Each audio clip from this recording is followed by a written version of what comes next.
Cinema talks മലയാളത്തിൻ്റെ മറ്റൊരു വീഡിയോയിലേക്ക് എല്ലാവർക്കും സ്വാഗതം. മമ്മൂട്ടിയുടെ ഒരു സിനിമയുടെ പോസ്റ്ററാണ് ഇത് കണ്ട് ഞെട്ടാത്തവരായി ആരും തന്നെ ഉണ്ടാകില്ല. ഇതുവരെ 2 പോസ്റ്റർ മാത്രമാണ് ഇറങ്ങിയിട്ടുള്ളത്. ഭൂതകാലത്തിന് ശേഷം രാഹുൽ സദാശിവൻ സംവിധാനം ചെയ്യുന്ന മമ്മൂക്ക ചിത്രമാണ് ഇത്, ബ്രഹ്മയുഗം. ഇറങ്ങിയിട്ടുള്ള ഈ 2 പോസ്റ്ററുകളിൽ നിന്നും മനസ്സിലാക്കാൻ പറ്റുന്നത് മമ്മൂട്ടി ഇതിലൊരു നെഗറ്റീവ് കഥാപാത്രമാണെന്നാണ്. മമ്മൂട്ടിയുടെ ഇതുവരെയുള്ള സിനിമകളിൽ നിന്നും വളരെ വ്യത്യസ്തമായ ഒരു സിനിമയാകാൻ എല്ലാ സാധ്യതകളും കാണുന്നുണ്ട്. മമ്മൂട്ടിയുടെ കൂടെ ഒരു പ്രധാന കഥാപാത്രമായി അർജുൻ അശോകനും ഉണ്ടാവും.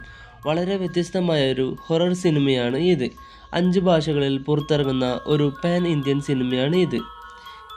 നമ്മൾക്കെല്ലാവർക്കും പ്രതീക്ഷിക്കാം ഈ സിനിമ ഈ വർഷം തന്നെ വരുമെന്ന്. ഇതുപോലുള്ള വീഡിയോകൾക്ക് വേണ്ടി ഞങ്ങളുടെ ചാനൽ സബ്സ്ക്രൈബ് ചെയ്യുക. പിന്നെ വീഡിയോ ഇഷ്ടപ്പെട്ടാൽ ലൈക്ക് ചെയ്യുക.